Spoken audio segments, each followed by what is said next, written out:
तो दोस्तों, इस वीडियो में मैं आपको पाइथागोरस प्रमेय के बारे में बताऊंगा कि पाइथागोरस प्रमेय क्या होता है। इसको हम अंग्रेजी में पाइथागोरस थ्योरम के नाम से भी जानते हैं।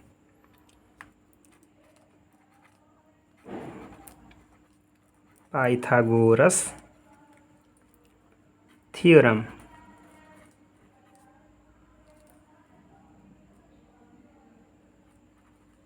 ठीक।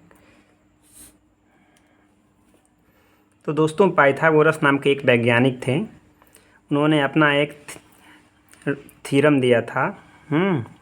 वो थ्योरम क्या कहता है, वो प्रमेय क्या कहता है, इसके बारे में हम जानते हैं। तो वो कहते हैं कि कोई एक ट्रायंगल हो जो कि समकोण त्रिभुज हो, राइट एंगल ट्रायंगल हो। देखिए, इसमें एक 90 डिग्री कोण होगा, तो ये राइट एंगल ट्रायंगल हो जाएगा। इसका नाम देते हैं ABC। ABC इसका नाम दे दिए। ठीक। अब देखिए, ये थ्योरम ये कहता है कि किसी ट्रायंगल में अगर किन्हीं दो भुजाओं का वैल्यू अगर हमें पता हो, ये दो भुजाएं क्या हैं, इसको हम बोलेंगे बेस। बेस यानी आधार। ठीक। और ये होगा हाइट। ठीक। ये डिस्टेंस AB वाली डिस्टेंस हो जाएगी हाइट, और ये BC वाली बेस। और AC को बोलते हैं हाइपोटेनस, जिसको हिंदी में विकर्ण भी कहते हैं, हाइपोटेनस। ठीक है। तो हाइपोटेनस को मान लीजिए हम C मान लेते हैं, स्मॉल C मान लेते हैं। इसको स्मॉल B मान लेते हैं। तो ये थ्योरम कहता ये है, in a triangle ABC where triangle ABC is right angle triangle,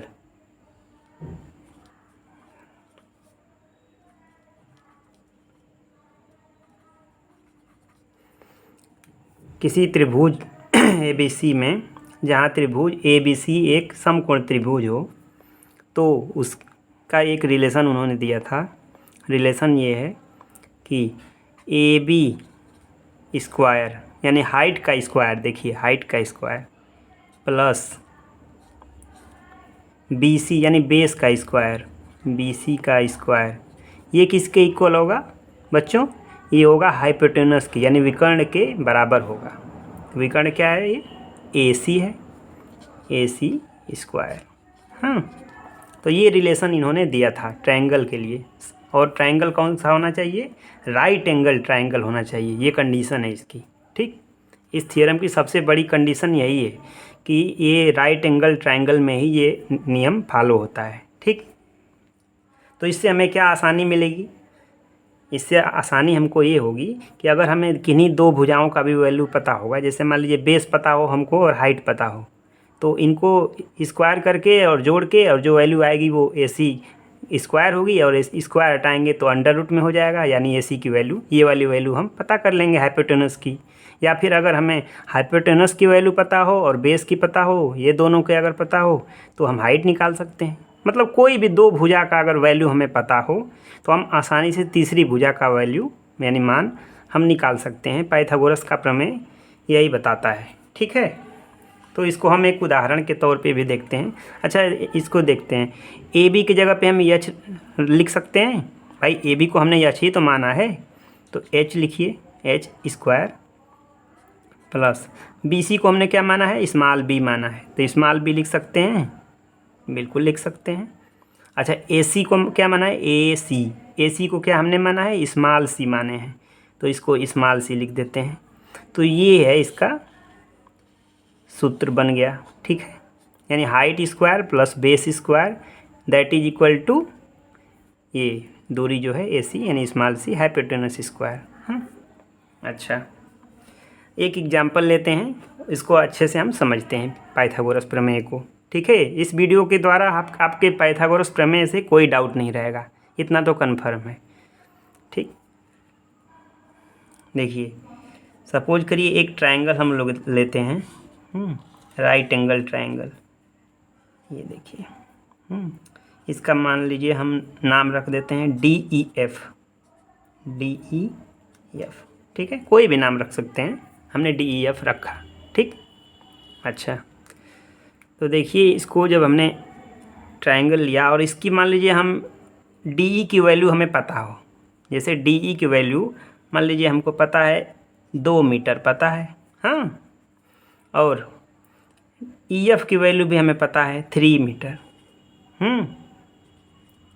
पता है 2 मीटर और 3 मीटर।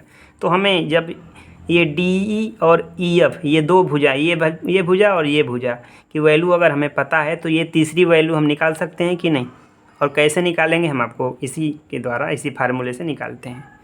तो यहाँ पे क्या बोला था, हाइट का स्क्वायर, हाइट क्या है 2 मीटर, यहाँ से यहाँ की दूरी ही तो 2 मीटर है, देखिए। तो हाइट क्या है 2 मीटर, 2 मीटर, पहले सूत्र लिख लेते हैं। अच्छा, सूत्र है h square plus height square plus base square that is equals to c square. c इसको हम मान लेते हैं, यही हमको निकालना है, इसको हमने c मान लिया, या फिर x मान लीजिए, आप कुछ भी मान सकते हैं, कोई भी वेरिएबल मान सकते हैं, अचर राशि, ठीक। अच्छा, ये देखिए चर राशि हम मान सकते हैं, कोई भी वेरिएबल, ठीक, वैल्यू। तो हाइट के जगह पे 2 मीटर है तो 2 मीटर यहाँ लिख देते हैं हाइट के जगह पे, और इसका स्क्वायर लिख देते हैं, प्लस ये EF क्या है, बेस है, बेस क्या है भाई, बेस का क्या 3 है, 3 स्क्वायर, मीटर स्क्वायर लिखते हैं पूरा, यहाँ पे भी 2 मीटर लिखते हैं, इज इक्वल टू C क्या है हमारा, ये DF है, DF ये निकालना है हमको, ये D और F इसकी दूरी निकालनी है हमको, अच्छा, 2 स्क्वायर कितना होता है 4, और मीटर स्क्वायर है ना, मीटर ही स्क्वायर रहेगा, मीटर का स्क्वायर, प्लस ये कितना होगा 9, 3 3 जा 9, 3 × 3 कितना होगा 9, और मीटर का स्क्वायर मीटर स्क्वायर ही, ठीक है।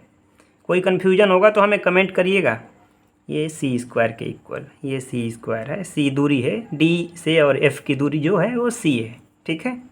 अच्छा, 4 और 9 कितना होगा भाई, 4 और 9 जोड़ने पे तो 13 आएगा, ये मीटर स्क्वायर है, सॉरी, तो ये 13 मीटर स्क्वायर, ये किसके इक्वल हो गया, C के इसको, ठीक है। अच्छा, इसको हम इधर लिख लेते हैं आपके आसानी के लिए, ठीक है। तो C square is equals to 13 metre square. अच्छा, एक नियम आपको मैंने ये घातांक का बता देता हूँ, अगर स्क्वायर हो, स्क्वायर को अगर हटाना हो, ठीक, तो ये इधर जाएगा तो ये करड़ी में हो जाएगा, यानी अंडर रूट में हो जाएगा। तो C अकेले अगर करना है, स्क्वायर को इधर भेजना है, तो ये पूरा अंडर रूट में लिखना पड़ेगा ये, ठीक है, इस पूरे वैल्यू को अंडर रूट में करना पड़ेगा, ये C स्क्वायर हटाना है तो ये 13 मीटर स्क्वायर पूरा अंडर रूट में होगा, ठीक। और इसको फर्दर अगर सिंप्लीफाई अगर वे में लिखते हैं तो C इज इक्वल्स टू मिलेगा अंडर रूट 13 मीटर मिलेगा। देखिए मीटर स्क्वायर अगर बाहर निकलेगा अंडर रूट के तो वो मीटर हो जाएगा, ठीक है।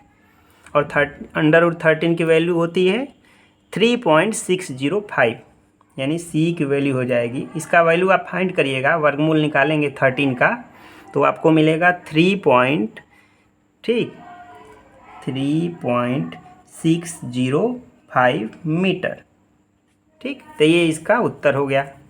तो ये C की जगह पे हम अब क्या लिख सकते हैं 3.605 मीटर, C की जगह हम C इक्वल 3.605 मीटर। ये देखिए D से F की दूरी, ये दूरी आ गई 3.605। तो हमें ये 2 भुजा मालूम था तो तीसरे का हमने पता कर लिया पाइथागोरस प्रमेय से, यही है पाइथागोरस प्रमेय। अगर आपको कोई कन्फ्यूजन हो तो हमें कमेंट कर सकते हैं, ठीक है। और हमारे चैनल अभी साइंस विद अभिषेक को आप सब्सक्राइब करिए और लाइक भी करिए, ठीक है। धन्यवाद।